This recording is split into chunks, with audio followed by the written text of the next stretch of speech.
Welcome back everyone. So in this session we'll be looking at how you can use your target sound in single words. So in the previous session we looked at how we blend a consonant and vowel together. If you haven't watched that video, please go back and watch it if this is a target that's been set by your speech and language therapist.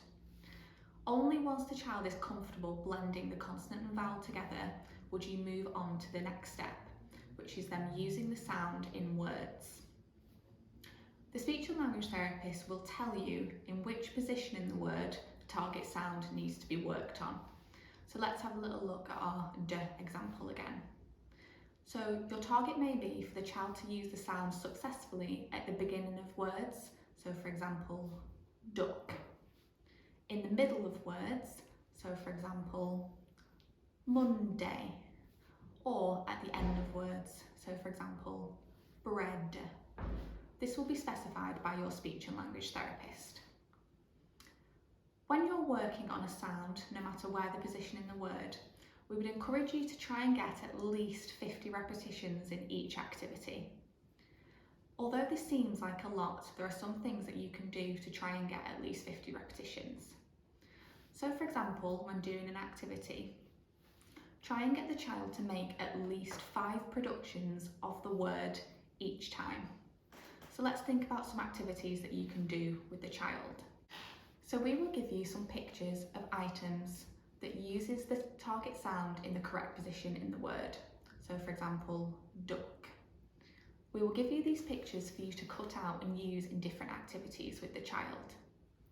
Please make sure that you make these activities interesting and tailor them to the child's needs. We will also give you a list of activity ideas. So this might include hiding the pictures around the room, or showing all the pictures and then taking one away and asking the child to tell you which picture is missing. If you're working with a child that is particularly active, we would encourage you to use activities that are more physical. So you may want to draw a hopscotch on the ground and write a word in each square and ask the child to say the word that they land on. So again, if we think back to our 50 repetitions, if a child brings you a picture of a duck, you would ask them to make the sound, so model it to the child first, showing them how to create the sound and using a prompt that they find useful.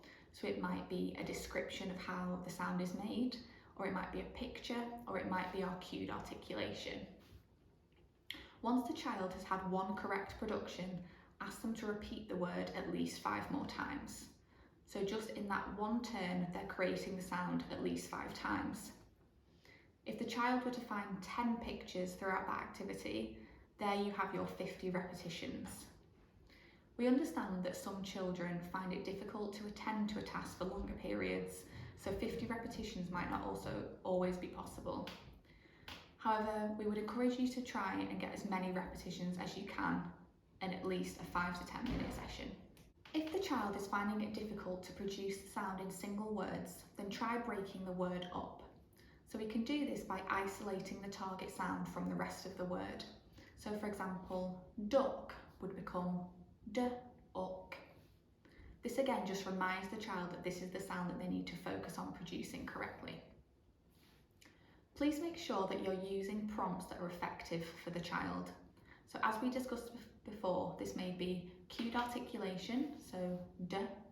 This might be a picture of a drum, or reminding the child that they need to use their drum sound. Once again, you can also prompt the child by getting them to put their tongue behind that bumpy ridge on the back of their teeth. Make sure, as we've discussed in previous videos, that you're using specific praise. So rather than just saying well done, tell the child that that was a lovely d sound and that you could see that their tongue was on the bumpy ridge behind their teeth. Once the child is confident with producing the d sound in single words, your speech and language therapist may ask you to introduce that word into short phrases. However, only do this once the speech and language therapist has told you to do so. By moving forward too quickly, we may hinder the child's progress.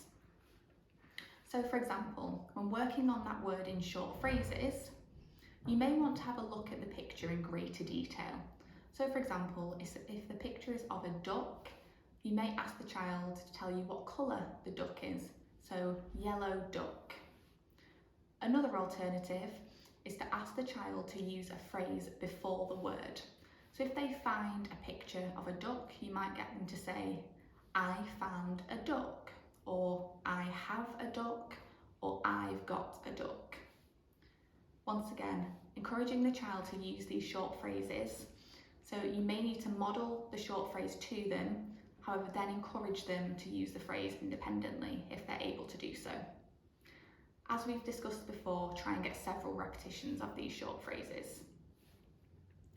Once your child is comfortable using short phrases, the speech and language therapist will encourage you to help the child to create longer sentences.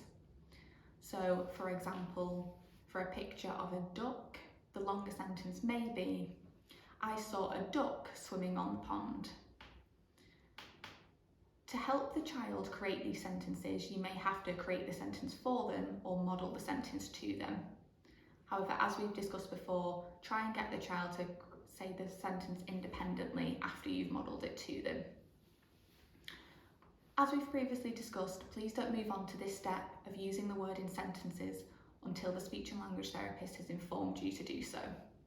And if you need any further activity ideas or guidance on using this target sound in sentences, please speak to your speech and language therapist about this.